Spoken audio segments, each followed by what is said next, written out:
But now we would like to start with Focus Area 2. For those of you who are just joining, this year we introduced a new format at EuroDIG called Focus Areas. So there are 4 overarching themes that we are looking at, but today there are only 2. This morning in the CSAM main auditorium room, we looked at digital sovereignty. Is Europe going the right direction to keep the internet safe and open? If you were interested in this theme, they're continuing with this theme in the workshop rooms. So if you're interested, you're welcome to go to the Fab Labs where they will continue the discussions and go into more the interactive and nitty-gritty of those sessions. Now we're going to start here on Focus Area 2. Earlier this morning, they had some discussions in the Fab Lab, but now we're going to come here together and to talk about the focus area called reality check. Do we implement effective regulations and set the right standards to solve the problems of the future? Please remember, at EuroDIG, we do create the EuroDIG messages, and at the end of each focus area, you will have the opportunity to listen to the Geneva Internet Platform who will present the messages. Then you will find that Focus Area 2 will be presented here, and Focus Area 1 will be presented in the Fab Lab online. So now I would like to invite Vittorio Bertola to come onto the stage. The next session was originally organized by Focal Point Jutta Kroll, but unfortunately she's unwell. But we hope that we can open up a community discussion in which you are actively engaging with this topic, and we look forward to your contribution. So Vittorio Bertola, thank you so much for coming and leading this discussion.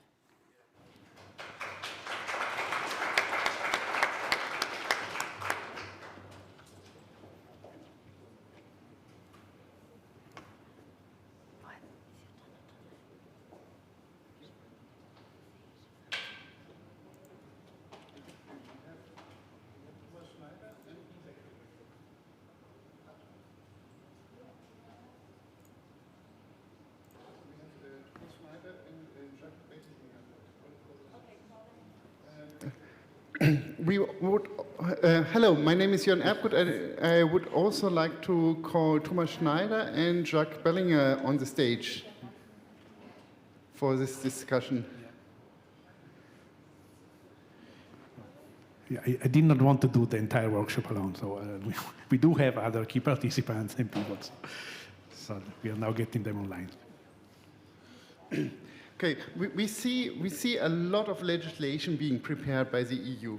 We have seen that. Jutta is also on. Yeah.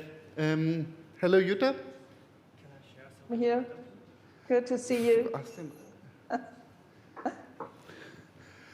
I think we had some fake news in regard of me being there or taking part.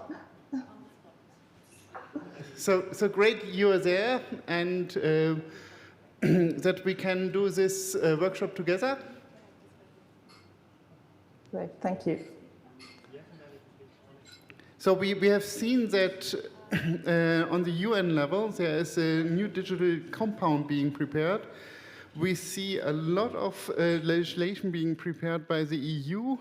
We see also that the Council of Europe is preparing a lot of initiatives for digital regulation or patterns, how digital regulation should happen.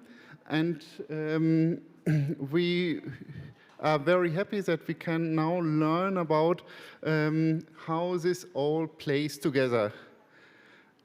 And Jacques Bellinger will start with a brief overview of the digital legislation planned by the EU and how this works.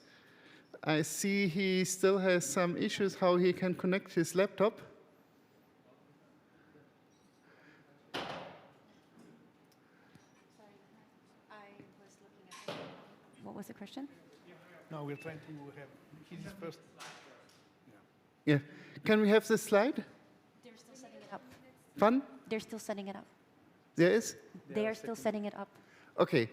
So maybe we should start with the Council of Europe. Thomas Schneider, would you be able to tell us about the activities of the Council of Europe regarding the digital regulation and the, how the Council of Europe is accompanying, for example, the regulation on AI? We all know EU, of course, covers a lot of Europe, but EU is not the whole Europe, and the Council of Europe has a much broader approach and is, of course, directly oriented on human rights. You can join us here if you want.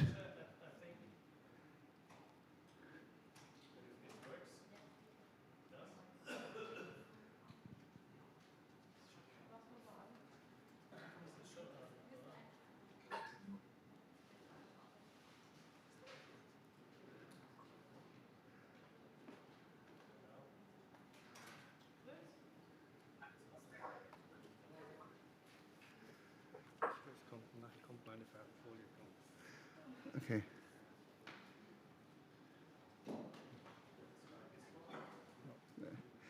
I can give you my mic. You can just come here. I just thought I don't join the panel because I don't think it makes sense to have the same people on the panel too many times. So I try to not. So I'm maybe sitting here and then leave. Yeah, I've been asked to talk a little bit about the Council of Europe. For those that do not know the Council of Europe, this is not an organ of the European Union. It is something like the UN that has been set up after the Second World War, inspired by people like Winston Churchill to try and have a rule-based, peace-oriented, democratic setting in Europe. And the Council of Europe has a structure that develops a lot of soft law instruments. They are normally called recommendations or guidelines, and it has about 250 or so binding treaties that can be signed up by Council of Europe member states. Some can also be signed up by non-Council of Europe member states. The most famous ones probably in the area is the Cybercrime Convention, the Budapest Convention, where you have governments from North America, from Latin America, and other regions, Asia, that have signed this convention. So it is not only broader than the EU in terms of membership, comprising the whole of Europe, apart from one country that has separated from the Council of Europe a few months ago. And another one that has never been member, a neighbor of the other country. But it also has an outreach even beyond Europe, which is not unimportant, for instance, also now with the work on AI, where the Committee of Ministers has decided that the Council of Europe should, in addition to the specific soft law in several sectors like the judicial system, they developed an ethical charter on the use of AI in the judicial system. In a committee that I've been chairing some time ago, we have developed a recommendation on the impact of algorithmic systems on freedom, on human rights online. And now I have been tasked to lead the negotiations in the so-called Committee on AI to develop a so-called, for the time being called, appropriate legal instrument on the development, design, and use of AI with regard to the Council of Europe standards on human rights, freedom, human rights, democracy, and rule of law. And the deadline is end of November, where we will develop this instrument, which is most probably, and it's hopefully going to be announced still this month, a legally binding instrument, i.e. a treaty or convention. And the question is, what is the connection to the European Union? As you know, all 27 members of the European Union are also members of the Council of Europe. They have all ratified the Human Rights Convention. And so we will, of course, take care that these two instruments are interoperable. We're working very closely with the European Union, with the European Commission, with the member states. But the level will be fairly different. The EU is developing a regulation for a market, and we are developing principles derived from the Human Rights Convention and some basic democracy principles and rule of law principles target to AI, which can then be implemented or will have to be implemented by member states according to their own tradition. Thank you. Thank you, Thomas. Can we now have the slide? We still okay. So on the European level, on the EU level, sorry, we have the Digital Services Act, we have the Digital Market Act, we have the AI Act, we have CSAM for scanning messages, which is highly disputed currently, and we have lots of other acts that we will have a look at in a moment on the slide by Jacques Berlinger. Jutta, since you are here online, what is your stake on this wave of European legislation and of the activities of the UN and the Council of Europe? Do you think they will regulate the digital society in a good way? Do you think they are missing out something? Do you think they might be over-regulating something? What's your stake on it? Your take on it? Yeah, that's, as you can see, my background. I'm a children's rights advocate. So first of all, I'm advocating that children's rights, as they are laid down in the UN Convention, but also in the European Charter on Human Rights, are respected in this regulation.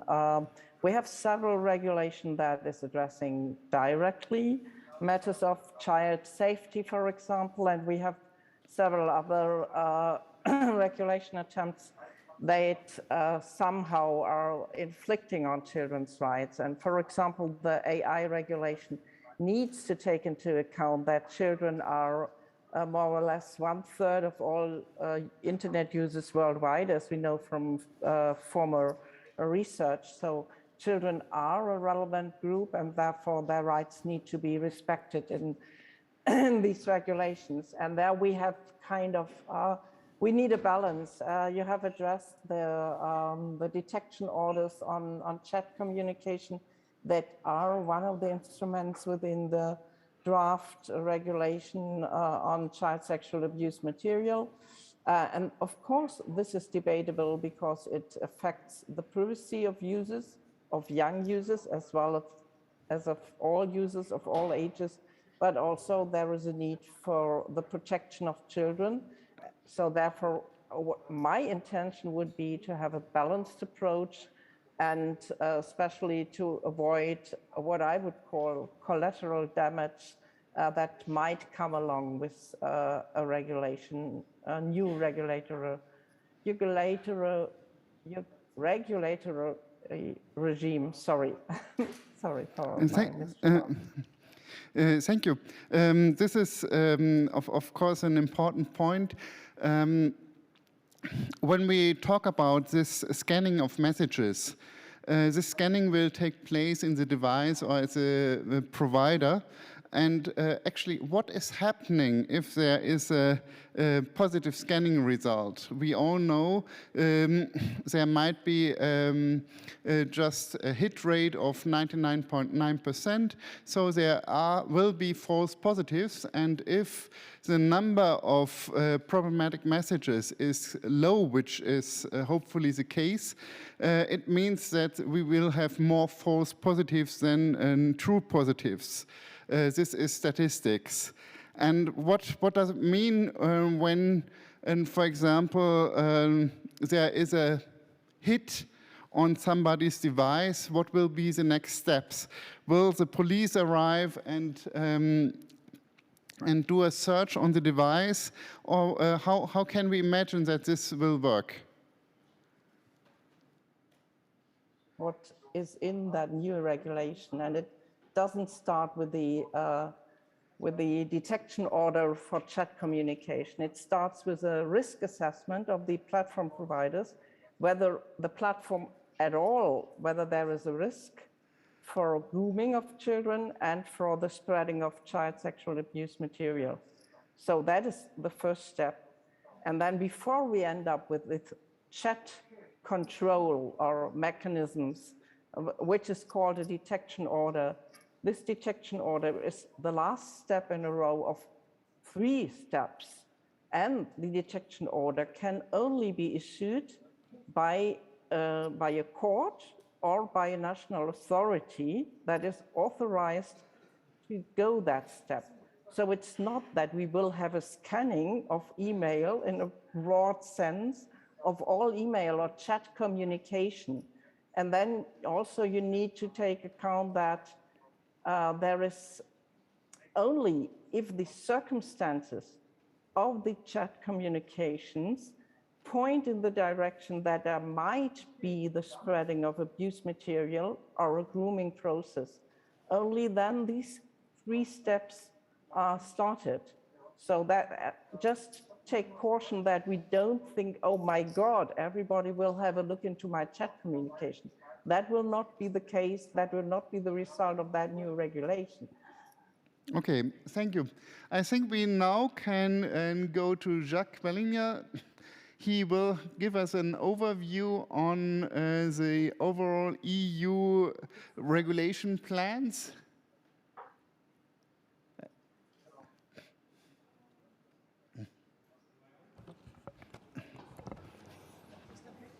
Should wait. You can get mic. No. Hello? Okay, Now I think it's okay. We can hear you. Good. Sorry for this delay. And this technical hardware seems to work. Everything fine. First of all, who am I? Well, I'm co-chair of the Swiss IGF, but at the same time I'm also a legal practitioner, and I'm focusing in particular on EU digital regulation. And in this context, I see that the general perception in the broad public, in particular in industry where I'm coming from, is GDPR. So everybody knows GDPR. And let's remember that GDPR came into being to its essence some 9 years ago. And in the meantime, much developed, but nevertheless, it was only regarded by certain industries, and maybe some journalists, but in general, nobody was aware what's happening, what Cambrian evolution is taking place. Since if I go from this, I hope this will work now, we have an entire carpet of policies, regulations, rules.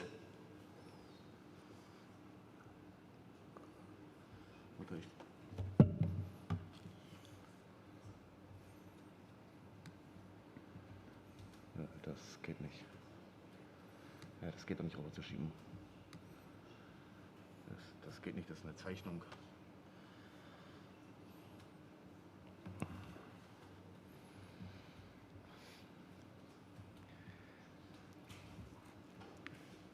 So while the connection is being set up, maybe Vittorio Bettola, you have an opinion on the immense regulation coming up.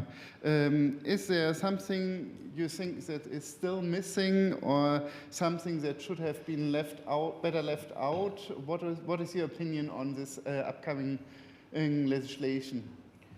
Well, yeah, we are really we really have seen a change in the wave of regulation in Europe, because if you think at it, until 3, 4, 5 years ago, basically, we only had very few regulations that were specifically aiming at the internet. Basically, we lived for 20 years mostly with just the privacy laws, maybe the cookie law, which was sort of an extension, and the e-commerce directive, which was actually a regulation intended to preserve internet operators from liability, so to deregulate them in a way. So now, indeed, we have seen this wave of many different regulations that are basically reverting the trend. And so the question is clearly, is this good, is this bad? Is it just maybe adjusting to a changed global and economic and geopolitical climate? I'd say that we really need to examine the regulations one by one. So actually some of these regulations, like the Digital Markets Act, which is basically the replacement for the old e-commerce directive, are still aimed at a way to preserve companies from liabilities. Same in the Digital Services Act, by the way. So at the same time, they start to introduce more liabilities, because as we have seen, there are people, for example, like Jutta was saying, for children's rights, that have noticed how the internet really affected negatively certain groups' rights.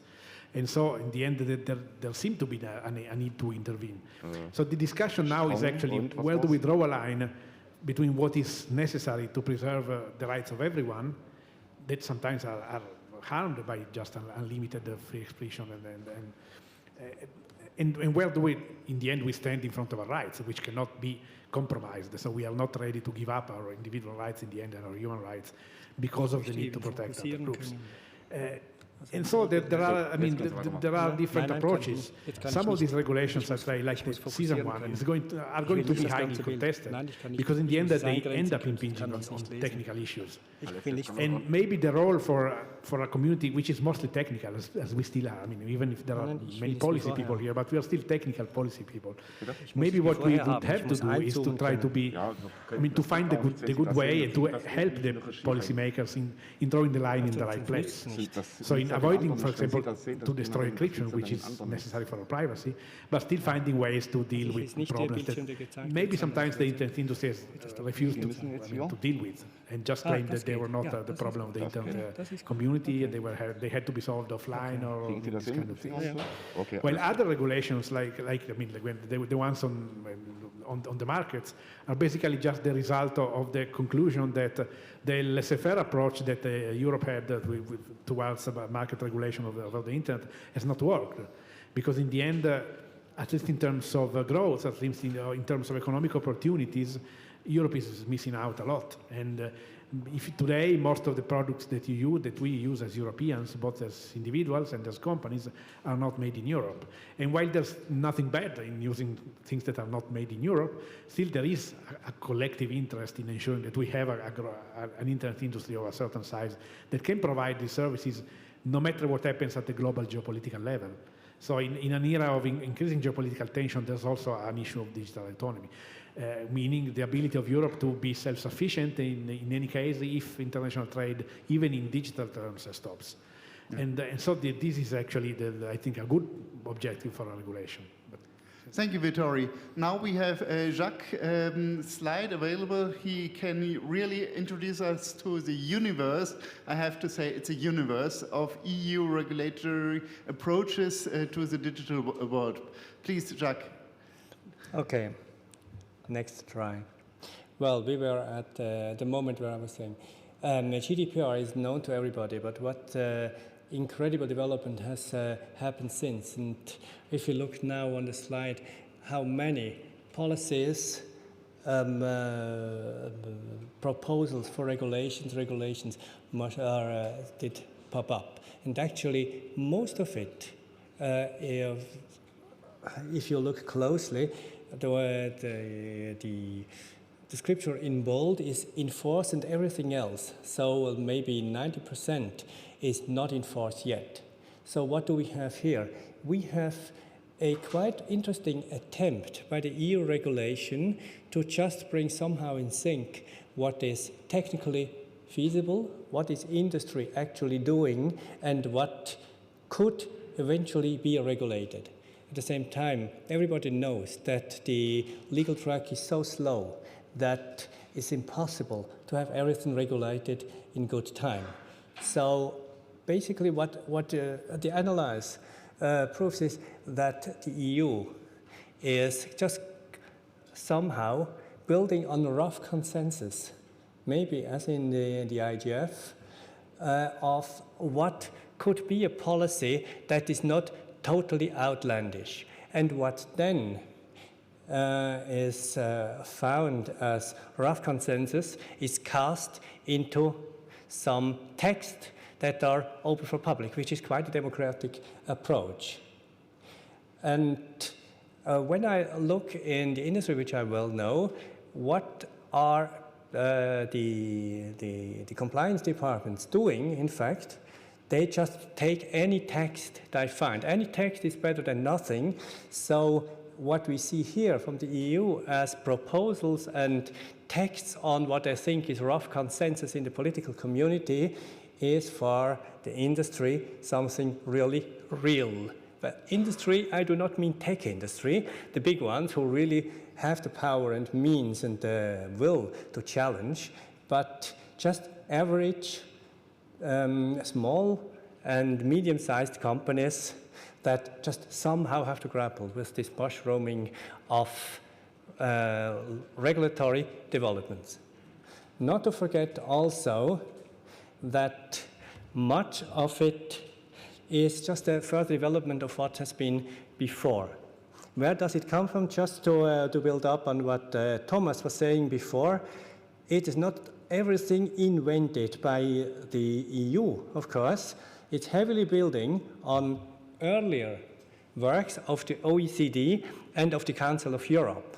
Just think of GDPR. GDPR is, in a way, the EU implementation of the Council of Europe Data Protection Convention 108. And we also heard from Thomas Schneider before, in AI it might be similar. Now let's have a last close look at which area are actually affected.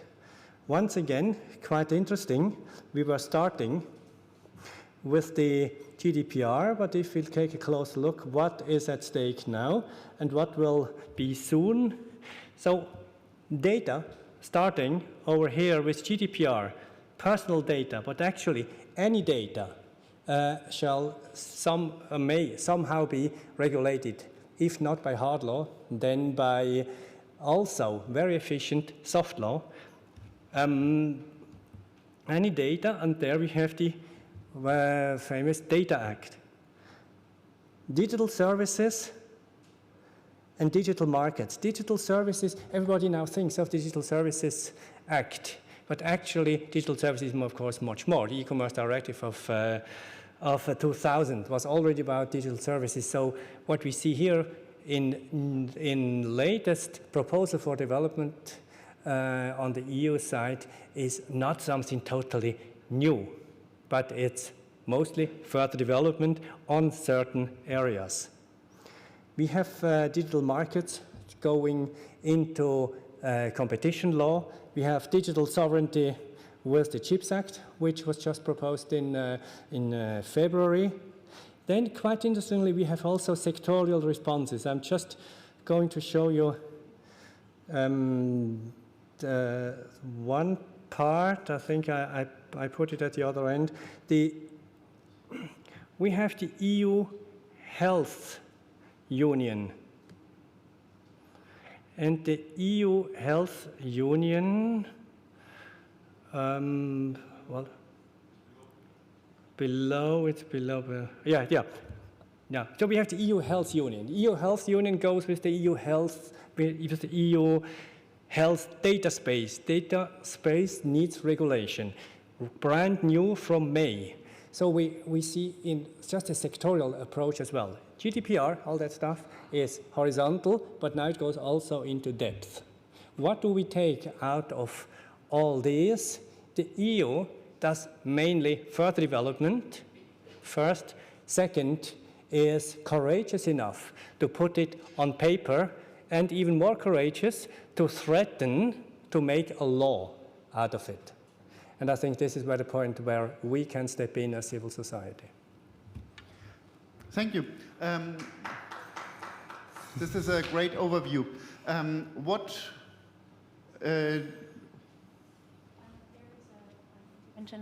From someone online, and also there are many requests to have access to this document, and if it could be uploaded to the EuroDIG wiki. There's a many interest in this. Okay, thank you. Maybe one last. Just one last word.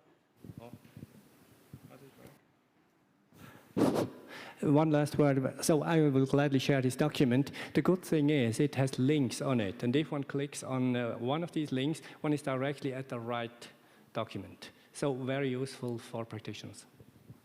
We look forward to receiving the document so we can help you spread it to the community.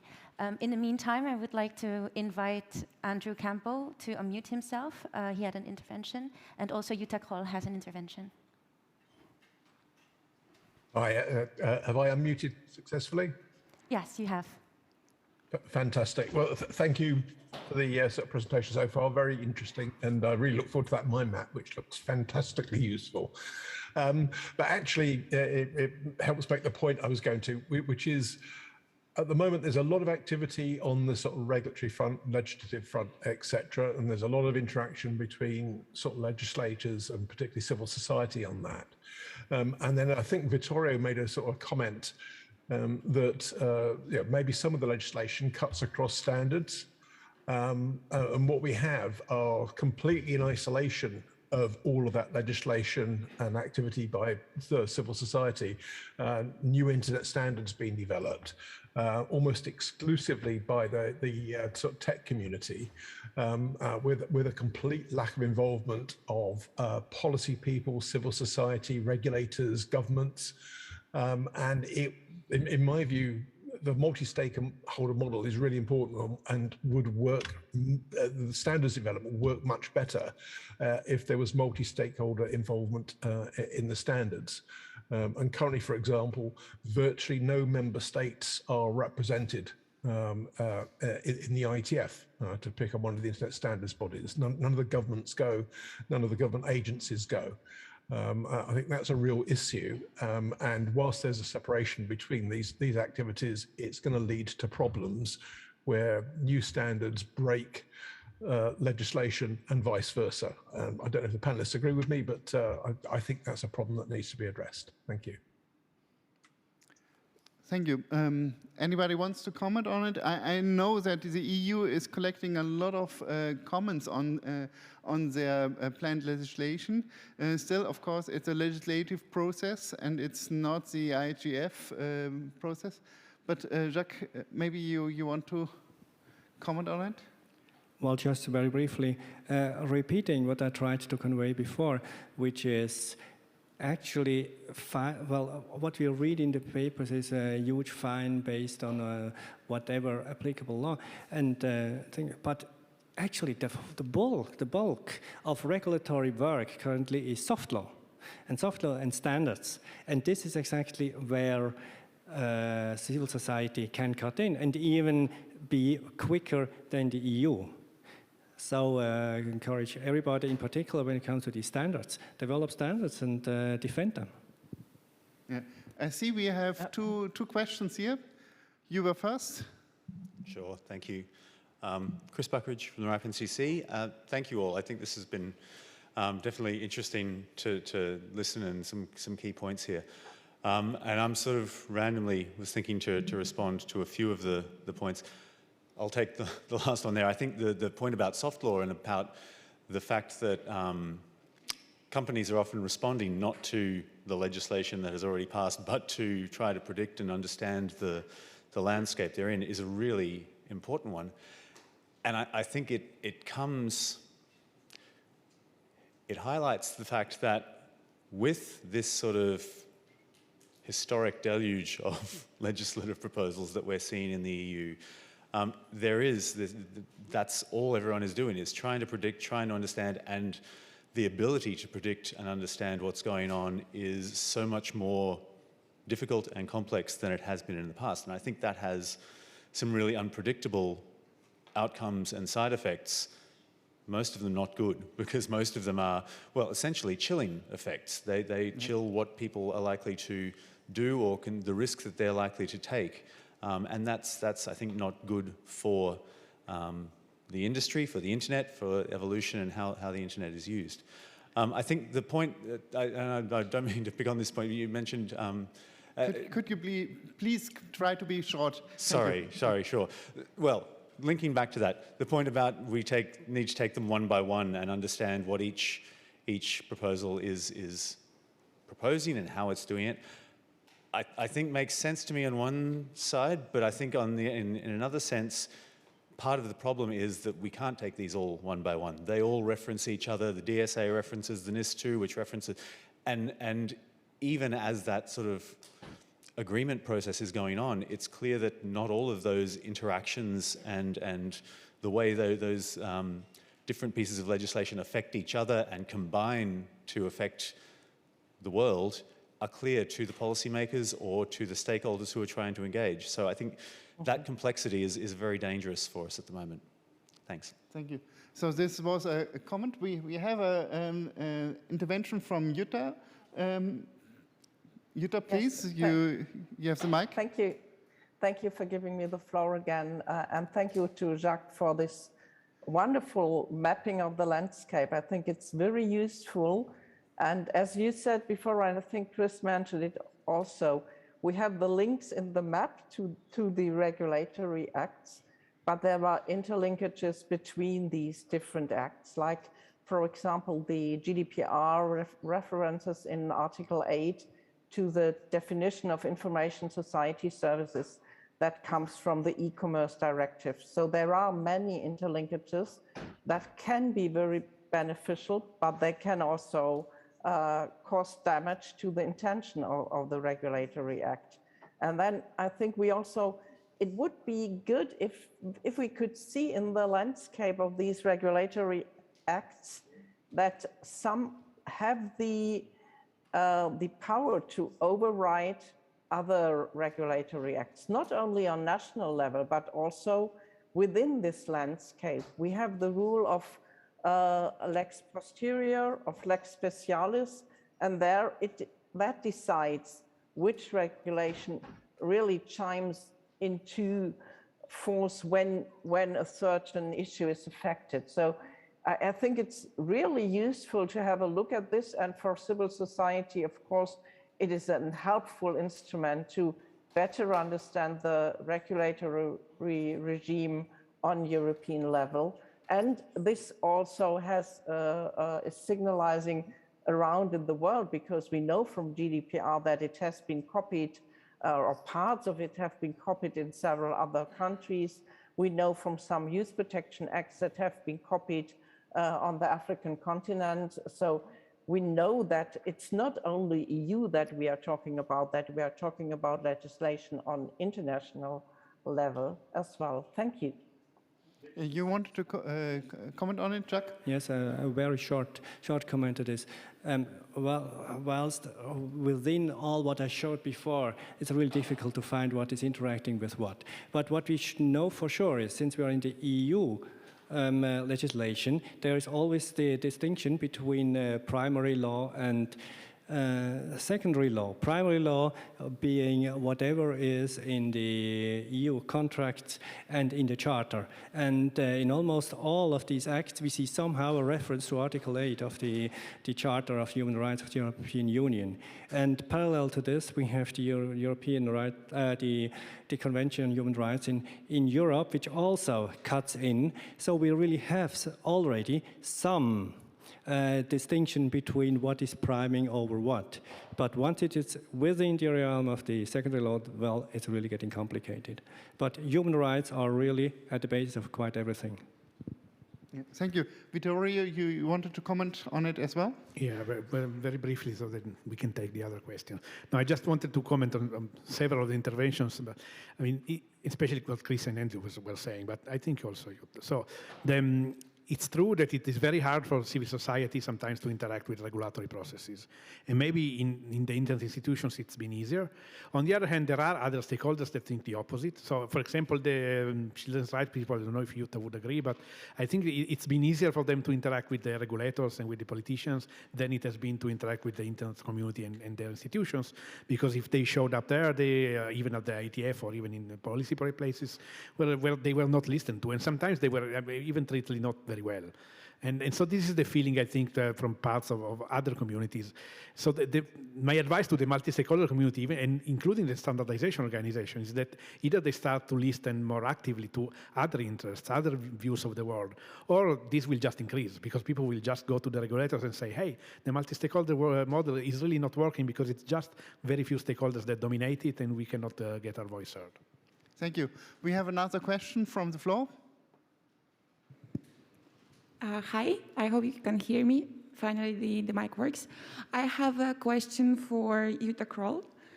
If it's possible, you stressed in your presentation that for the sake of child protection, you have a proposal for screening of communication, but to safeguard our privacy, it will happen only after the detection order. Could you please elaborate more how it's going to function? Will it be the detection order to some communication platform to provide this screening of communications of that person on that platform? or this detection order will be addressed exactly to that person, and all of his communications will be screened on all of the platforms? And how do you see it working? Thank you very much. So Jutta, could you directly answer this question? I tried to do that very brief. Thank you. And so in the draft regulation, and bear in mind that it's only draft so far, and it will take about 2 years of debate, and it's very important that we start this debate right now. We don't know what will come out of it. But the process is that, first of all, the platform itself is checked with a risk assessment that is done by the platform provider. And when the risk assessment comes to the result that there is a risk, for example, for grooming or spreading CSAM, then the platform has to take measures against that. That is the first 2 steps. So we always start with a risk assessment and not with a detection order.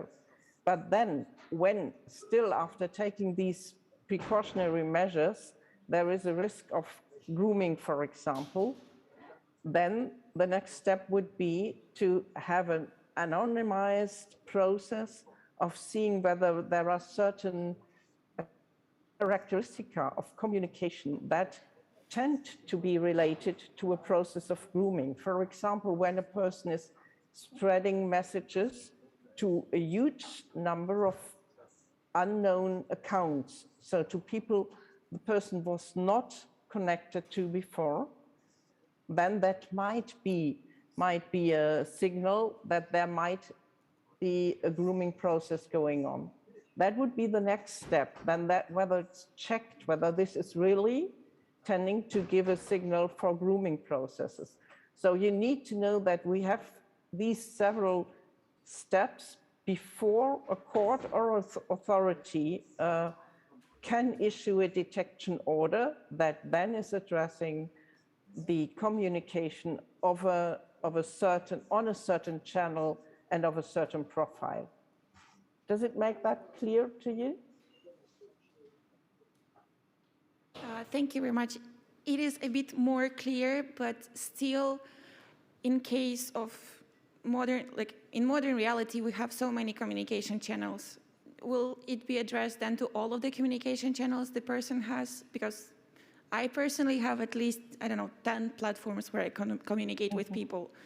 If one platform is screened, it doesn't mean that I cannot do the same activities on the other platforms. And they also, no. Or Definitely I just misunderstand you. No, it's not based on the person. It's based, first of all, on the platform and the channel. So if it gives evidence or reason to assume that there is grooming going on this certain channel, on this certain platform, it's not like the person that is using this channel is checked in all their communication channels. That's not like it's proposed so far. Okay, thank you. Thank you very much. We have 2 minutes left, so maybe time for a closing statement. What is your guess? How many digital acts will have been passed in this year and the next year, and what will these digital acts be? What is your guess? Maybe you would like to start, Jacques. Well, a crystal ball question. We have, what is quite interesting is that in certain areas we have a big announcement that there is political agreement, but then it takes quite some time until these so-called political agreements are phrased out. So bearing this in mind, that there might be just plus minus a year, we might have something on the digital market really coming out, not enforced yet, because normally it takes 2 years. On AI, I don't think that we'll come in close within the near future, because it's just a too controversial thing. And maybe a second question, do you think this will improve innovation or hinder innovation? Oh, that's an interesting question, but also a response to what has been asked before. What is well, And I think it has two sides. One side is, of course, if one could just fire away in research departments, then of course this would be gorgeous, and this is happening to, assumably, in the US. But on the other hand, in a society like the European, where there's still some sense of being pampered, consumers are much more happier and more inclined to buy in services if they know that they are properly regulated. So, and this then will provide a platform for innovation, not that quickly, but probably more solidly, at least on the European continent. Thank you. Jutta, your take on these two questions. Which are the acts that will pass, and will this be good for innovation or bad for innovation?